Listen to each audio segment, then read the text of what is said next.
की तरफ से एक सौभाग्य मिला कि एमसीएल कल ही एक ऑफिस जहां शुरू की, तो हमें एक सौभाग्य मिला कि आप लोग जाइए और एमसीएल के ऑफिस में विजिट करिए। मैं, मेरे एक सीनियर हैं डॉक्टर राम बहादुर पाल जी, वो और दिग्विजय पटेल, 3 लोग हम लोग गए और हमने वहां, क्योंकि इनोवेटिव तरीका था, कुछ बातें थी जो हमारे बीच में हुई। एमसीएल स्टाफ, हाँ एमसीएल का स्टाफ था, लिमिटेड स्टाफ था। अभी एमसीएल का जो ऑफिस है उसको एक्सपेंड करें, पूरी तरह बना नहीं है और वहां एक्सेस सभी को नहीं है, सभी लोग वहां नहीं जा सकते, रिस्ट्रिक्शन है।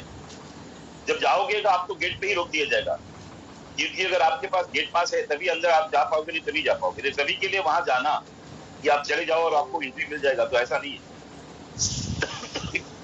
कोई व्यक्ति अगर जाना चाहता है वहां तो टाइम वेस्ट हो जाएगा। एमसीएल ऑफिस में एंट्री फिलहाल नहीं है और आगे भी चल के आप विदाउट अपॉइंटमेंट अगर वहां जा रहे हो तो आप अगर जो है ना कहीं कर्नाटक से आ रहे हो, यूपी से आ रहे हो, राजस्थान से आ रहे हो, तो एंट्री नहीं मिलेगा।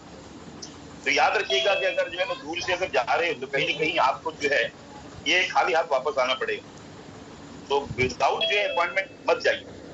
और कंपनी की अभी तैयारियां नहीं है, क्योंकि हम लोग गए वहां, हमने देखा कंपनी की तैयारियों में स्टाफ को बुलाने में ये कम से कम एक सप्ताह से ज्यादा जाए। अभी वहां सेटअप जो है ना शुरू हो रहा है, लेकिन जितने भी स्टाफ थे और हमने देखा कि आज जो जरूरत है ना, सबसे पहले एमसीएल के रिफंड के प्रोसेस थी। तो एमसीएल के जो है ना रिफंड के प्रोसेस उन्होंने लगभग तैयार कर लिए। मुझे लगता है कि अगले वीक के एंड तक रिफंड के जो है ना सीधे सरल जिन लोगों ने पहले मेल किए हैं और उनके कागजात सब कंप्लीट है, क्योंकि इसका डॉक्यूमेंटेशन पार्ट जो भी आपका रिफंड जो चाहिए अगर वो आपने सबमिट कर दिया है और आपने शेयर जो है ना एमसीएल कंपनी को जो है ना ट्रांसफर कर दिए हैं, तो क्लियर कट ये है कि चाहे एमएसएल हो चाहे वो एमवीपी हो, तो उनको ये रिफंड मिल जाएगा। सबसे बड़ा विषय है ड्यू, हमारे जो है ना एमएसएस के ड्यू, हमारे जो पैसे बकाया है। आज बहुत सी जगहों पे एमसीएल ने एग्रीमेंट किया है और एग्रीमेंट करने के बाद एमसीएल ने एग्रीमेंट करने के बाद बायो कोल का हो, बायो सीएनजी का हो, वहां काम की शुरुआत कर दी, लेकिन किसी वजह से वो रुक गया और रुकने के बाद कहीं ना कहीं उनको तकलीफें आई। वो रेंट भर रहे हैं, कुछ वेंडर्स के पेमेंट बाकी है, कुछ टेक्निकल चीजें हुई वहां, कुछ वो भी काफी पेमेंट बाकी है। अब इन सब चीजों के अंदर जो ड्यूज बाकी हैं तो उसके अंदर वेरिफिकेशन की जरूरत है। अगर आपने सही तरीके से, जैसे रेंट की बात है तो रेंट का एग्रीमेंट आपका बना होगा। अगर कहीं आपने किसी की लेबर को पेमेंट दिया है या वेंडर का पेमेंट बाकी है तो आपके पास बिल होगा। अगर ये सही तरीके से बिल, वाउचर, ये सब चीजें अगर आपने सबमिट किया है तो 100% आपको जो है पैसे वो मिल जाएंगे। उसको प्रॉपर जो है ना कंपनी के लोग उसको ऑडिट करेंगे। ऑडिट करने के बाद जितने भी एमएसएस के पैसे बाकी हैं, चाहे वो फार्मर्स के पैसे हो उनके, चाहे उनके रेंट हो या अदर एक्सपेंसेस हो, तो उनको पैसे ये सभी चीजें मिल जाए। तो ये जरूरी है कि जो रिफंड का प्रोसेस है, कुछ न्यू रिफंड्स भी हो सकते हैं। बहुत से लोग उनके एमएसएस जो है ना शायद अभी नाराज होकर काम नहीं करना चाहते, तो उनके रिफंड के प्रोसेस होंगे, तो उनको भी डॉक्यूमेंटेशन पार्ट से गुजरना पड़ेगा। उनको जो भी कंपनी के बीच में एग्रीमेंट है, कंपनी उसको फॉर्मेट भेजेगी, तो उनको फॉर्मेट साइन करके जो है कंपनी को सबमिट करना होगा। और जहां तक बात है जो है ना शेयर ट्रांसफर की, तो शेयर भी उनको ट्रांसफर करना होगा। तो कंपनी ऑफिशियल की तरफ से डेडिकेटेड एक जो है ईमेल आईडी प्रोवाइड किया जाएगा और उनके जो है ना कॉन्टेक्ट नंबर भी दिए जाएंगे। लेकिन वो सभी चीजें आप जो है ये लिमिटेड जो है ना लोगों को जो है ना उन सब चीजें एक्सेस रहेगा कि भाई आप जो भी आप उनको कंपनी से कम्युनिकेशन करना चाहते हो मेल द्वारा, तो आप मेल द्वारा कर सकते हो, फोन द्वारा भी संपर्क कर सकते हो। लेकिन कहीं ना कहीं इसमें अभद्र टिप्पणियां नहीं करनी है, क्योंकि वो कहीं ना कहीं जो है ना आपको एंटरटेन नहीं करेंगी। तो जरूरी ये है कि आप रिफंड का जो प्रोसेस करना चाहते हो तो प्रॉपर वे में करें, आपके रिफंड मिल जाएंगे और ड्यूज मिल जाएंगे। इसमें आधिकारिक तौर से आपके अगर active senior BDA, prime BDA जो भी हैं, उनके माध्यम से अगर कुछ बात कहना चाहते हो तो जरूर उनको एक्सेस रहेगा और उनको एंटरटेन करेंगे। क्योंकि उन लोगों ने काफी मेहनत किया है एमसीएल को बढ़ाने के लिए, और कहीं ना कहीं उनकी कनेक्टिविटी एमसीएल के अंदर है, तो वो अपनी बातें या अपने लोगों की बातें वहां रख सकते हैं, उनके ड्यूज जो भी हैं, तो वो सब चीजें जो है वो बातें रख सकते हैं और वो काम करेंगे, और कंपनी इस चीज को प्रायोरिटी पे काम करेगी। आज बहुत से मैंने देखे हैं जितने भी एमएसएस हैं या एमवीपी के रिफंड है, कुछ लोगों को पैसा चाहिए वापस, मिल जाएगा, लेकिन कुछ लोग का ऐसा ऐसा तकलीफ है ना कि उनके गर्दन पे तलवार लटक रही है कि अगर मान लो कि जल्दी अगर नहीं मिला ना तो कहीं ना कहीं बहुत बड़ी समस्या आ जाएगी। ऐसे कुछ लोग हैं जिन लोगों का नाम नहीं लूंगा यहाँ, लेकिन मैं उन लोग को जानता हूँ। तो सबसे पहले प्रायोरिटी में एक होता है जो है ना नेसेसिटी, और एक होता है अर्जेंटली। तो उनको अर्जेंटली चाहिए, बहुत जरूरत है उनको, नहीं तो कहीं ना कहीं उनका जो है ना तलवार से सर जो है उनका जो है ना कट जाए। तो उनको चिन्हित करना है और उनके रिफंड के प्रोसेस जो है ना जल्दी हो जाएंगे। तो अपने प्राइम मीडिया के माध्यम से जो एक्टिव हैं उनके माध्यम से आप लिस्ट बना के आप दे सकते हो। इस फोरम पे बहुत से ऐसे लोग हैं जिससे मेरी उनकी मित्रता हुई है और मेरी जान पहचान हुई है, और मेरी कनेक्टिविटी, चूंकि मैंने कहा कि एमसीएल से डायरेक्ट कनेक्टिविटी मेरी है, और उसका कारण ये है कि मेरा कोई प्राइम मीडिया नहीं है जो कहीं ना कहीं एक्सेस जो है ना वो उन्होंने दिया है। और ये जो काल बीता है, जो इसमें बहुत से प्राइम मीडिया जो है जिन्होंने जिम्मेदारी नहीं ली या उन्होंने अपना अलग बिजनेस शुरू कर दिया और उनका ध्यान कहीं चले गया, मैं उनको जो है ना कहीं ना कहीं गलत नहीं कहता। उनको अधिकार है कि अगर मान लो एमसीएल के अंदर प्रोजेक्ट डिले हो रहा था तो कहीं ना कहीं अपना काम करने के लिए जो है ना वो फ्री थे और उन्होंने काम किया। अब जरूरी भी था कि जीवन यापन करने के लिए कहीं कहीं हमें जो है ना पैसे की जरूरत है, तो उनको अधिकार है कि वो काम करें, और उन्होंने काम शुरू किया। लेकिन कहीं ना कहीं हमारे ऊपर से उनका ध्यान हट गया। हमको ग्राउंड लेवल पे जो तकलीफें थी, जो एमसीएल के माध्यम से कनेक्टिविटी जो करना चाहिए था, और इस विपरीत परिस्थितियों में हमको जो जोड़े रखना चाहिए था, तो कहीं ना कहीं वो तकलीफें जो है बढ़ी, और वो चीजें जो है ना उन्होंने जिम्मेदारियां न लेते हुए और अपने आप को अलग करके और एक नेगेटिव माहौल बना के और हमारी जिम्मेदारी नहीं ली। तो जरूरी था जो जिम्मेदारी लेते और हम लोग को इंटेक्ट करते। तो मैंने महसूस किया कि मैं एक ऐसा प्लेटफॉर्म बनाऊं जहां की एमसीएल से जो डायरेक्ट जुड़े हैं, हो सकता है आपको किसी व्यक्ति विशेष ने आपको प्रपोजल दिया हो, लेकिन अंततः आप तो एमसीएल से ही तो जुड़े हो ना। तो एमसीएल से जुड़े हो तो क्यों ना हम एमसीएल वाले कहीं ना कहीं प्लेटफॉर्म बनाएं और हमें मिलकर जो है ना एमसीएल का जो सपना है अपने तहसील के माध्यम से पूरा करें। और बड़ा ही मेरा सौभाग्य था कि आप जैसे सभी व्यक्ति लोग मिले और इस प्लेटफॉर्म को एक बड़ा प्लेटफॉर्म जो है मिला, और कहीं ना कहीं एमसीएल ने भी इसको मान्यता दी। कुछ दिन चलाने के बाद एमसीएल के माध्यम से जो है ना दिग्विजय पटेल जी हैं और डॉक्टर पाल जी हैं, उन्होंने कहा कि आपके ग्रुप में सिर्फ एक ही ऐसा ग्रुप है जहां की पॉलिसी ग्रुप है और कंटिन्यू प्रोग्राम भी आप लोग कर रहे हो।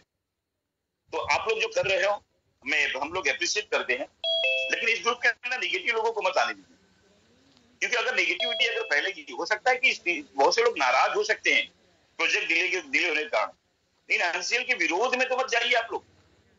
तो यही मुझे लगता है बड़ी खुशी की बात है कि हम ये प्लेटफॉर्म ऐसा रहा कि जहां की जो है ना हम जो पॉजिटिव इस चीज को आगे लेके चले, और ये कारवा बनता गया। इस फोरम पे जितने लोग हैं इसके बाहर भी उतने ही उससे ज्यादा लोग हैं जो कि सपोर्ट कर रहे हैं, और आप लोग निश्चिंत रहें, एमसीएल तैयार है। और फंड्स की अगर मैं बात करूं तो फंड्स ये इतना अमाउंट है कि हम अपने बायोकुल के ढेर सारे प्रोजेक्ट, अगर मान लो 200 प्रोजेक्ट की अगर बात कर रहे हैं तो 200 प्रोजेक्ट तो हम लगाएंगे और 25 प्रोजेक्ट बायो सीएनजी की भी लगाएंगे। बहुत से लोग भ्रम में हैं कि नहीं एमएसपी जो है ना सीएनजी के प्रोजेक्ट 25 नहीं लग सकता, लेकिन कंपनी वो भी करके दिखाएगी, क्योंकि अब सिर्फ प्रोफेशनल लोग को हायर किया जाएगा।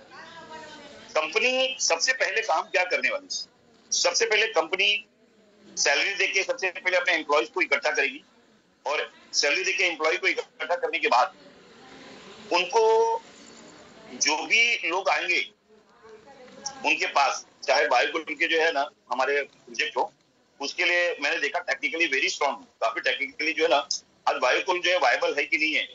और हमारी विस्तृत चर्चा हुई, दिग्विजय पटेल जी मेरे साथ थे, डॉक्टर पाल थे, 100% वायबल है और दिस 100% प्रॉफिटेबल बिजनेस है। बंदे ने मुझे प्रॉपर तरीके से कन्विंस किया कि कैसे हम उसको जो है ना जो है ड्राई कर सकते हैं, और फुल्ली ऑटोमेटिक मशीन थी। तो सबसे पहले प्रायोरिटी पे यही है कि 22 जगहों पे जहां मशीनें गई हैं और 12 और जगहों पे, मतलब टोटल 34 प्रोजेक्ट जो एनसीएल की प्रॉपर्टी है, सबसे पहले कंपनी उसको एक्वायर करेगी और प्रोफेशनल लोगों के माध्यम से 100% प्रॉफिटेबल बिजनेस की तरफ लेके जाएगी। और कंपनी किसी को प्रूव नहीं करेगी, लेकिन यह सभी जगहों पे प्रॉफिटेबल बिजनेस शुरू हो जाएगा। तो सबसे पहले जो है कंपनी का जो पहला स्टेप जो होगा कि कंपनी के पास जो भी संसाधन है, जो 34 प्रोजेक्ट है, उसमें मेरा भी एक प्रोजेक्ट है, उसको जल्दी से जल्दी उसको रनिंग करेगी। इसके बाद 200 प्रोजेक्ट कंपनी बायोकोल के शुरू करने जा रही है। तो 200 प्रोजेक्ट के अंदर करने वाली क्या है? 200 प्रोजेक्ट के अंदर सबसे पहले करेगी कि लगभग 70 काफी लोगों से कंपनी ने एग्रीमेंट कर लिया है और उनके वहां शेड रेडी है और शेड का रेट भी भर रहे हैं, एग्रीमेंट हुआ है, शेड का रेट भी भर रहे हैं और बाकी सब तैयारियां कर ली। तो कंपनी ग्राउंड लेवल पे थर्ड पार्टी इंस्पेक्शन करा के उनका जो रिपोर्ट बना के उनको जो शेड्यूल देगी कि आपके वहां कब कब प्रोजेक्ट लगेगी। तो कंपनी ये तेजी से काम करने वाली है और इसमें अभी ये अघोषित रूप से है, this is not official announcement, लेकिन आज भी हमारी चर्चा चल रही थी। तो एनसीएल के प्रोफेशनल, नॉट एग्जैक्टली मैं बता रहा हूं आपको, एनसीएल के प्रोफेशनल लोग रहेंगे जो डिसाइड करेंगे कि ये थर्ड पार्टी के माध्यम से हम जो है ना कब इसको सर्वे करवा के जो है इसको रिपोर्ट बनाएंगे और वो प्रोफेशनल लोग ही डिसाइड करेंगे कि कब ये जो शेड्यूल रहेगा, डिपेंड अपॉन कि हमको पर मंथ कितनी मशीनें मिल सकती। तो उसके हिसाब से कंपनी एक शेड्यूल बनाएगी और डिक्लेयर करेगी। तो आज के तारीख में 34 प्रोजेक्ट को जो है प्रॉफिटेबल बिजनेस लेके जाएंगे और जहां 70 से 80 जगहों पे लगभग मेरी जानकारी में शेड रेडी है, कंपनी ने एग्रीमेंट बना लिया है। तो 70 से 80 जगहों पे ये जो है सबसे पहले जो है ना ये मशीनें जाएंगी शेड्यूल के हिसाब से, डिपेंड अपॉन कि कितना जो है ना ये प्रोजेक्ट जो है कर सकती है। और बता दो आपको 34 जगहों पे जो प्रोजेक्ट जो मशीनें गई हैं इसको अपग्रेड करेगी कंपनी, ये लेटेस्ट जो है ना मशीनें ही जाए और लेटेस्ट चीजें ही वहां बने।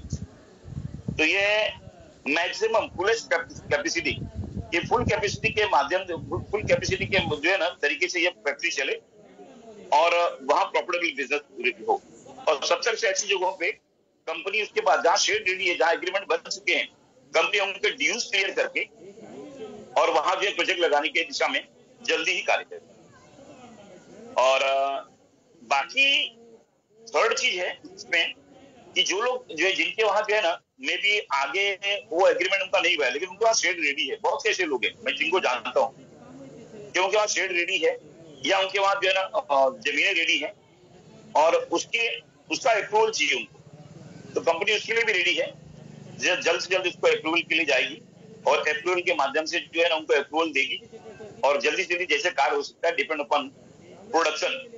क्योंकि देखो बहुत से जगहों पे कंपनी ने अप्रूवल दे दिया, लोगों ने रेंट पे जगह ले लिया, लेकिन मशीन आपके वहां कब आएगी वो बहुत जरूरी है।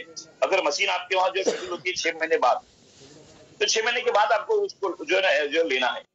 अगर 1 साल के बाद आपका नंबर आएगा तो 1 साल के बाद जो है ना एक्वायर करना है वो लैंड को या शेड को, क्योंकि रेंट जो है अनाज ही भरना पड़ेगा। इसीलिए यहाँ प्रोफेशनल तरीके से जो है ना इस चीज को कंपनी करने वाली। बायोकोल में 3 चीजें हैं। पहले जहां मशीनें गई हैं 34, इसको प्रॉफिटेबल और फुल कैपेसिटी के साथ चलाएगी और प्रॉफिटेबल बिजनेस करेगी प्रोफेशनल लोगों के माध्यम से। सेकंड चीज 70 से 80 जगहों पे जहां शेड रेडी है वहां बायोकोल के प्रोजेक्ट शेड्यूल के हिसाब से जाएंगे और उसको प्रॉफिटेबल बिजनेस स्टार्ट करेंगे। तीसरा, जो जिनके वहां शेड रेडी है या उनके जो है ना उनके वहां जमीनें रेडी है, तो कंपनी सर्वे रिपोर्ट के हिसाब से उनको भी शेड्यूल देगी। और ऐसे ही बायो सीएनजी के लिए 25 प्रोजेक्ट कंपनी ये शुरू करने जा रही है। तो उसमें भी सर्वे करके, ग्राउंड सर्वे करके जो लोग तैयार हैं तो उनके साथ जो है ना ये ग्राउंड लेवल पे बड़ी तेजी से काम करेगी। तो 3 से 4 महीने में कंपनी का टारगेट है कि इसको ट्रायल स्टार्ट हो जाए, क्योंकि जो है ना फुल कैपेसिटी में चलाना इट विल टेक टाइम, समय जाएगा। लेकिन बायो सीएनजी जो है ना ये तेजी से कार्य करेगी कि हम 3 से 4 महीने में कंप्लीट करके वहां प्रोडक्शन शुरू करने की दिशा में काम करें। ये बायो सीएनजी का भी कार्य इसी तरीके से करें। आज हमारे पास लगभग 1200 से ज्यादा तालुका हैं। 1200 जगहों पे एक साथ काम नहीं कर पाएंगे हम bio CNG, it will take time. इसीलिए एमएसपी के प्रोजेक्ट बहुत जरूरी है। अगर एमएसपी के प्रोजेक्ट हम कार्य करते हैं तो हम सभी एमवीपी को काम दे पाएंगे। इसकी परिकल्पना मैंने जो है ना 15 फरवरी 2024 में ही की थी और डॉक्टर श्याम गोलब से लगातार टच में रहा और उनको मैंने कहा कि नहीं, ये कार्य हमें जो है ना तेजी से करना है कि एमएसपी के प्रोजेक्ट पे कार्य करके सभी को हम काम दे पाएंगे और मैक्सिमम जो हम रेवेन्यू जो जनरेट होगा वो एमएसपी के प्रोजेक्ट से ही होगा। तो आज किसी के पास अगर कोई प्रॉपर तरीके से, चाहे उनकी जो है ना उनकी लोकल भाषा में हो, और डॉक्टर श्याम गोलब ने अनाउंसमेंट भी कर दिया कि आपके पास ऐसे कोई भी प्रोजेक्ट रेडी है तो आप जो है ना एक कंपनी को मेल कर सकते हैं। और कंपनी को मेल करने के लिए ईमेल आईडी को उन्होंने दिया था business proposal @miraclefoods.com। इसके ऊपर आप भेज सकते हो। ईमेल आईडी मेरे ख्याल से सभी ग्रुपों के अंदर तो मेरे ख्याल से आ गया होगा और मेरे ग्रुप के अंदर भी है, आपको जहां से लिंक मिला है तो आप वहां दे सकते हो। मेरे पास 65 प्रोजेक्ट हैं जो कि मैंने अप्रूवल के लिए कंपनी को दिया था, उन्होंने ऑलरेडी अप्रूवल दिया है। अगर कोई व्यक्ति विशेष अगर जो है करना चाहता है तो आप निश्चित रहें, कंपनी के पास भी बहुत से प्रोजेक्ट हैं जो कि ऑलरेडी रेडी है। तो कंपनी बायोकोल, बायो सीएनजी और एमएसपी के प्रोजेक्ट को लेकर रेडी है और इस पे कार्य करने के लिए तेजी से कार्य करने जा रही है। तो कोई व्यक्ति मन में भ्रम न रखे कि भाई उनके वहां प्रोजेक्ट कब लगेगा, कैसे लगेगा। अगर हो सकता है बायोकोल, बायो सीएनजी आपके वहां जो है अगर लेट लग रहा है तो यस, आप जो है ना एमएसपी के प्रोजेक्ट के ऊपर काम कर सकते हैं। और कंपनी के पास कुछ ऐसे प्रोजेक्ट हैं जो कि आप इंस्टेंट इनकम कर सकते हो। आप कर सकते हो, आप जो है अपने एमवीपी को इनकम दे सकते हो और जो है ना आप इनकम दोगे तो उनको तात्कालिक लाभ होगा। तो बहुत सी चीजें ऐसी होगी कि जो है ना काफी प्रॉब्लम सॉल्व हो जाएगी। तो कंपनी अब तैयार है फंड्स के साथ। कंपनी के पास जो फंड्स हैं ये लगभग अभी जो पैसा है बड़ा एक अमाउंट आया है। कंपनी ने अनाउंसमेंट नहीं किया तो मैं भी अभी इस विषय पे नहीं बोलूंगा। मुझे लगता है कि मंगलवार के दिन एक बहुत बड़ा जो है ना आप लोगों को जो है न्यूज मिलेगा, 2 या 3 न्यूज मिलेगा और कंपनी अब तेजी से कार्य करने जा रही है और बाकी हमारी तैयारी है। हम जितना भी तैयारी कर रही है उस तरीके से हमको उस चीज का बेनिफिट होगा। और आप लोग काफी लोगों ने सहयोग बनाया। मैं ऐसे काफी ग्रुप को जानता हूँ कि जो कि एक दूसरे को सहारा दे रहे हैं और एक दूसरे को जो कहीं ना कहीं मोटिवेट कर रहे हैं। मैंने देखा कि यूपी से बहुत से ऐसे लोग हैं जो मेरे से कनेक्टेड हैं, वो पहले से ही मोटिवेटेड थे। मैंने एक भी कंप्लेंट यूपी से नहीं सुना और हमेशा के लिए मेरे साथ वो लोग खड़े रहे। मैं महाराष्ट्र की बात करूं, जो लोग कनेक्टेड थे, तो महाराष्ट्र में ऐसे बहुत से लोग हैं